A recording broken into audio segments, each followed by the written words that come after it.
Boa noite. 24 de setembro, sábado. Teto de gastos, PPI e mais outro monte de gráficos. É preciso conhecer a verdade, porque senão você pode errar e erra inocentemente. Eu falei aqui, esse, essa, esse gráfico eu já mostrei essa semana, onde tem o superávit primário que o William Vac imprensou o Lula e ele falou: Lula disse que a informação não era verdadeira. Não, não, não é verdade, respondeu o Lula. Então, até isso aí eu procurei para ficar bem real, bem verdadeiro. Então, você tinha uma dívida, como todo mundo tem, 2003, 4, 5, 10, 13, 14, e você separava 3%, 3,5%, 2, 3, 7, 4, 4. Aí, presta atenção aqui, né? 2013 e 14. Aqui explodiu tudo. Foi aqui que gerou desemprego, nós começamos a dever horrores, tudo começou aqui. Mas eu falei de PPI e de teto de gasto. Tudo desencadeou por causa desse descontrole fiscal aqui. O que é PPI?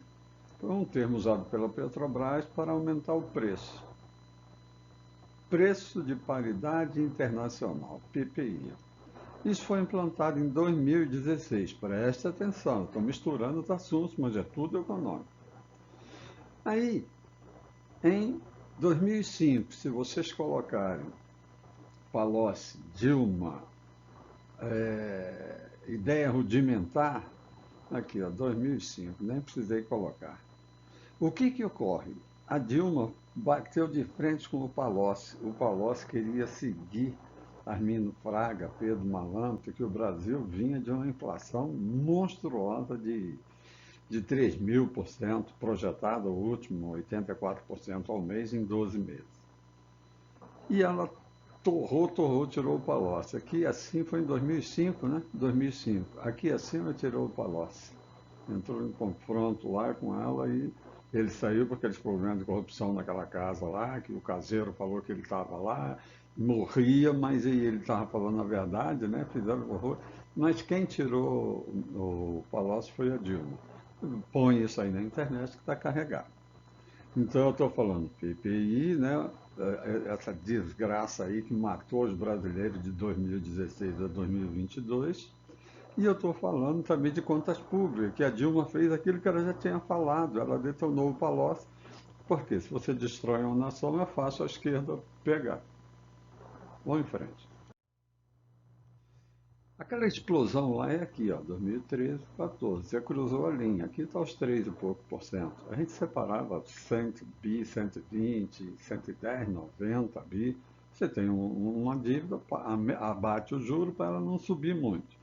Ela não vai estourar porque sua economia cresce, o PIB cresce. Então, 2013 e 14. Aqui eu falava. Só que aqui você vê um ponto por ano. Aqui você vê os 12 meses aqui dentro. Os 12 meses, 12 meses. Aí você nota que em 13 e 14 foi onde que cruzou essa linha vermelha. Estou sendo repetitivo. Os assuntos, eles se entrelaçam. E aqui foi quando, 2013 e 14, começou a ir para o brejo. Você não bateu o juro e ainda pegou mais. E aqui é o Guedes, né, que teve a pandemia, o pessoal sem proteção nenhuma, sem carteira assinada e os pobres, o Paulo Guedes socorreu. E aqui nós já voltando acima da linha vermelha aqui, esse ano. Uma projeção, mas vai acontecer. Agora fica antenado aqui. Eu não devo ser um cara normal. Eu estava doido atrás disso aqui. Eu sabia também em 2013, 14, 15, foi nessa época aqui, ó, quando o país foi para o brejo. Ver aquilo lá da ideia rudimentar do Palocci. Eu, quando eu quero uma coisa, às vezes eu levo um ano, dois, três. Eu sou meio ruim de informática, só gosto de gráfico. O Face me fez um grande favor. Saiu hoje, eu não acredito, graças a Deus. Lembrança do Face, isso aqui é de 2016, há 6 anos atrás. O que eu escrevi? Só escrevo porcaria. De uma maneira simples, no gráfico abaixo, você enxerga de como é fácil quebrar uma economia. Foram vários anos gastando acima da inflação, pobreza, é uma indústria para bandido de terno e gravata lá para as bandas de Brasília. Estou interrogando.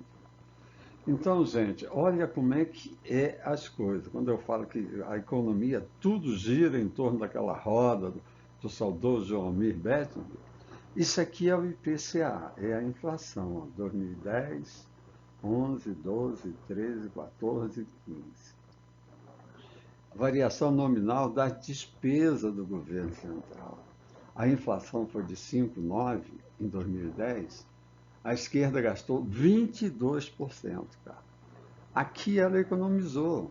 A inflação foi 6,5, ela economizou 3 pontos. Aqui ela, 6 para mim, 16 de déficit.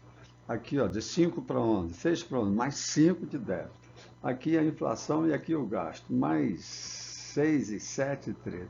Então desleixaram por completo. Aí quando o Temer entrou em 16, esse gráfico aqui é do Celso Ming, eu gostava de ler ele, agora o Estadão não passa mais nada, né? Era de graça. Aqui a data, e eu escrevi insanidade, amadorismo, maldade, premeditado, esculachado. Há 6 anos atrás eu já estava doido com isso. Aí o Temer entrou, o que ele fez? Duas medidas fantásticas, muito boas, mas só se corrige uma economia no lombo do peão. Põe isso na cabeça. Nós somos 100 milhões, qualquer mixaria que o governo vem para cima, né? Aí ele criou o teto de gastos. O que é o teto de gastos? É isso aqui, ó, as despesas corrigidas pela inflação. Então, se tivesse o teto de gasto, a esquerda no poder estava ferrada. Porque a inflação foi 5,9, você só pode gastar 5,9 aqui. A inflação foi quanto? 6,4, você só pode gastar. Por quê? É mais ou menos você ter R$ 100, aí tem uma inflação de 3%, então ano que vem você só vai poder gastar 103. Esse foi o milagre feito pelo Meirelles e o Temer. Só que eles esqueceram de dizer que ele deixou o aumento de salário engatilhado para o ano seguinte. É uma irresponsabilidade danada. Mas mesmo assim o Guedes está conseguindo se virar e equilibrar o Brasil com crise nos 3 anos e a imprensa, que secou a teta, também batendo. Só que agora nós não vamos falar de teto de gastos. Aqui dentro tinha uma Petrobras totalmente quebrada. Jamais uma empresa topo vai sair do topo para o buraco para o topo, de 2016 a 22. Cara, para com isso, não existe. A Petrobras morreu, acabou. Em 6 anos o brasileiro botou ela no pódio de novo da América do Sul. Como que foi isso, gente? A lei do Temer e do Meirelles foi fantástica. A simultaneidade do barril Brent. O barril de petróleo Brent sobe, já pode. O aumento é automático. A peãozada reclamava, eu ia lá na fábrica. Puta merda, quando cai, não cai na mesma velocidade, mas só sobe essa porcaria. E a simultaneidade com o dólar. Se você tem as contas bagunçadas, a aula do professor João Mirberg. Aí o dólar fica nervoso, $10 nervoso, sobe gasolina. Então foi simples recuperar uma empresa monstruosa em 6 anos. Isso não acontece nem aqui nem na China. O Brasil fez. O Brasil é uma droga. Nós brasileiros que aguentamos esse roubalheira todinha e trouxemos ela para o topo. E aí chegou um tal de Satida, né, que agora derrubou os preços, porque ele é um homem de gráfico, e ela está dando lucro. Simplesmente ele chegou e convenceu. Com um gráfico a conversa é outra, é mais justo. Estamos de passagem na face da Terra. Vamos fazer justiça, pô. Aqui é aquela massa do meu professor. Você marcou bobeira aqui, cara. Isso aqui é a causa de tudo. Você cuidado com sua dívida, cuidado com sua dívida, porque senão a dívida vai estourar, o risco vai subir, o dólar vai subir, a inflação vai subir, você vai meter o juro para cima para fechar a fábrica, deixar o peão sem dinheiro para não comprar, vai dar desemprego, vai quebrar o PIB. Então isso aqui é automático. Então eu queria falar sobre isso. Eu não voto em branco, meu voto eu sempre disse, não escondo. Por quê? Porque eu voto em gráfico, eu voto em passado. Nós estamos com um problema no Senado aqui em São Paulo. O Marco Pontes é pouco conhecido e eu esqueci até o nome desse daqui. Ele já é um político mais campos, mais antigo aqui em São Paulo. Quem é esse senador aqui? Esse senador, para mim, é fantástico. Digitalização. Qualquer peão no Brasil hoje, nós somos número um na digitalização. Eu sou enroscado com esse negócio, mas qualquer um que a gente pedir ajuda, a gente consegue qualquer coisa. A maior obra para mim dele foi isso. Aí eu descobri que sem dinheiro esse cara fez uma monstruosidade na ciência e tecnologia. Lógico, é astronauta, é do meio, acabou aqueles 3, 5, 8, 10 ministros na ciência e tecnologia.